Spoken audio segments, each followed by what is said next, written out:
Maaf Ustaz, saya bertanya di luar tema ini mengenai musik. Saya pernah mendengar bahwa musik itu haram. Apakah benar? Kemudian lagu yang selalu fulan nyanyikan juga itu diharamkan meskipun isinya tentang kebaikan dan pencerahan rohani. Tolong dijelaskan. Saya ingatkan ya, bahwasanya musik itu hukumnya haram, alat-alat musik hukumnya haram dengan ijma' ulama.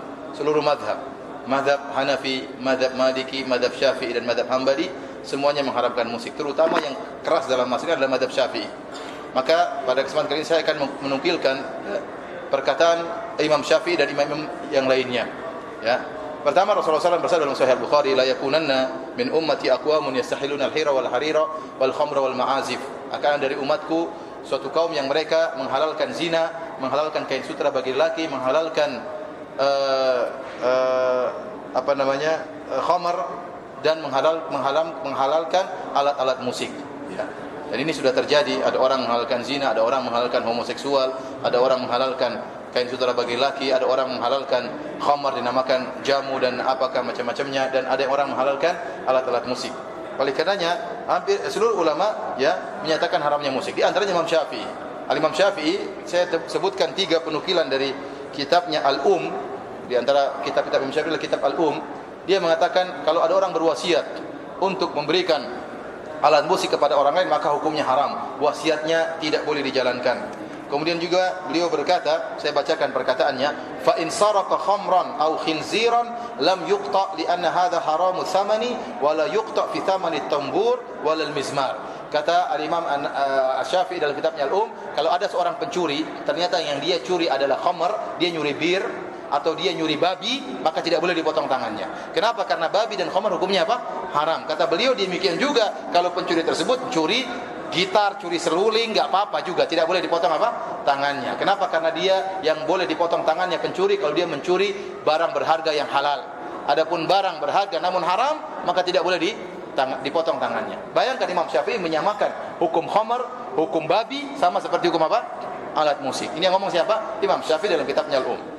Beliau juga berkata tentang seorang kafir zimmi. Misalnya ada Yahudi Nasrani tinggal di negara Islam, bayar jizyah, bayar pajak. Kemudian dia masuk di rumah seorang muslim, kemudian dia menghancurkan gitarnya, menghancurkan selulingnya, menghancurkan alat-alat musik. Kata Imam Syafi'i dia tidak perlu bayar ganti. Tidak perlu bayar ganti rugi. Kenapa? Karena memang ini memang harus dihancurkan, ya. Tidak perlu ganti rugi, ya.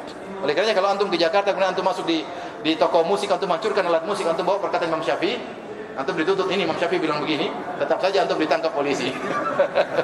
Maksud saya para hadirin terus ini pendapat Imam Syafi'i, terus kita mau berani-berani kemudian melanggar. Ini Imam Syafi'i berpendapat dengan dalil. Kemudian juga ya kata Al-Ma'ali Al-Juwaini imam besar dari mazhab Syafi'i, beliau berkata, wal bidayah fi hadzal fan bitahrimil ma'azif. Jadi dengan mengharamkan al-ma'azif, alat-alat musik, wal autar dan senar-senar, apakah senar biola, apakah senar gitar, apakah senar kecapi, semuanya haram. Wa kulluha haram, dan seluruhnya hukumnya haram. Wa hiya dzara'i'u ila kaba'iridzunub, dan ini alat musik mengantarkan kepada dosa-dosa besar.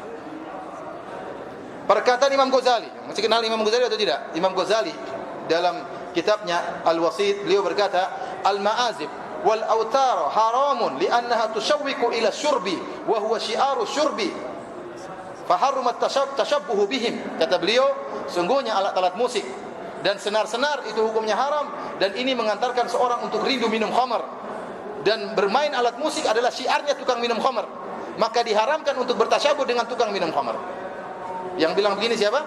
Ya Imam Al-Ghazali rahimahullahu taala. Al-Imam Nawawi juga mengatakan ya, semuanya beliau mengatakan, dan alatil ghina, alat-alat untuk nyanyi, mimma huwa min syiari syaribil khamar, yang itu merupakan syiarnya peminum khamar. Yang ngomong gitu siapa? Al-Imam Nawawi rahimahullahu taala. Dan saya banyak sekali ulama saya sebutkan, bahkan As-Subki menyebutkan, Subki juga ulama dari mazhab Syafi'i, dia mengatakan as-sama' ala suratil ma'hudah munkarun wa dhalalatun wa huwa min af'alil jahala wa syayatin. Maksudnya apa? Orang mendengar alat-alat musik sambil mendengarkan senandung-senandung supaya khusyuk. Ini kata beliau adalah perbuatan orang-orang bodoh dan setan. Yang bilang siapa? Subki. Ya, bukan saya yang bilang ya. Oleh karenanya, apalagi kata beliau, kalau ada ulama yang bolehkan hukum sama, maksudnya tanpa alat musik, tanpa ada wanita, tanpa ada campur laki-laki dan perempuan. Hanya sekedar mendengar senandung yang mungkin syair-syair yang membuat kekhusyuan, ya, dan lain-lainnya. Adapun sambil nyanyi-nyanyi sambil alat-alat musik, kata beliau, adalah perbuatan orang bodoh dan perbuatan syaitan. Ini yang ngomong ulama Syafi'iyah. Maka saya katakan subhanallah, ulama Syafi'iyah begitu keras dalam masalah alat musik.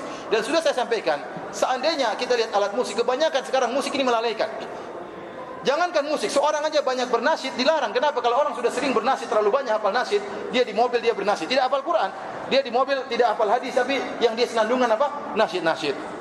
Oleh karenanya nasyid diperbolehkan, namun tidak boleh banyak-banyak, seperlunya saja. Kenapa? Karena benar-benar melalaikan dari Al-Quran. Kapan kita mau bersenang Al-Quran?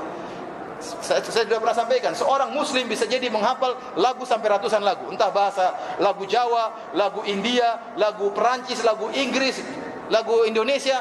Al-Quran tidak hafal-hafal.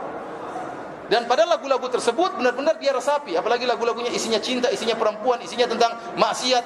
Nah, kalau seorang pemuda hafal lagu seperti itu, kemudian dia lihat cewek, apa yang dipikirkan? Dia pikirkan dia bisa mencantoli cewek tersebut. Tapi kalau dia hafal Al-Quran, Allah mengatakan, "Qul lil mu'minina yaghuddu min absarihim." Katakanlah kepada kaum mukminin, tundukkan pandangan-pandangannya. Akhirnya kalau hafal Al-Quran dia tundukkan pandangan. Tapi kalau dia hafal lagu-lagu barat, bukan tundukkan pandangan, semakin apa? Semakin maju dan mendekat, ya. Oleh karenanya, mudaratnya terlalu banyak. Terlalu banyak melalaikan orang daripada akhirat, ya. Wajar jika kemudian Nabi mengharamkan, dan wajar jika kemudian para ulama juga mengharamkan, seluruh 4 mazhab mengharamkan, termasuk yang paling keras dalam hal ini adalah mazhab Al-Imam Syafi'i, ya. Dan memang sulit meninggalkan musik. Saya bilang tidak mudah. Saya punya teman, saya punya sahabat sampai bilang, "Ustaz, saya ini pemain organ, Ustaz. Yang lain haram tidak apa-apa, Ustaz, kecuali organ, jangan haram, Ustaz." Ada enggak dalilnya menghalalkan organ? Tidak ada. Saya juga dulu main musik, saya juga dulu manggung, saya juga dulu gitaris. Ya, alhamdulillah Allah berikan nikmat kepada saya, dan banyak penyanyi yang kemudian apa? Sadar, ya. Sadar kemudian meninggalkan. Kenapa? Mereka tahu bahwa hal itu benar-benar melalaikan. Ya, saya dulu main musik, ya. Main musik, tapi waktu sholat saya sholat. Jadi main musik sebelum duhur, dung dang. Begitu azan saya sholat, tapi saya merasakan hati saya tidak tenang. Saya bingung ada apa ini. Habis sholat dung dang lagi. Tapi saya merasakan tidak tenteram, ada apa gerangannya. Kemudian saya lihat juga di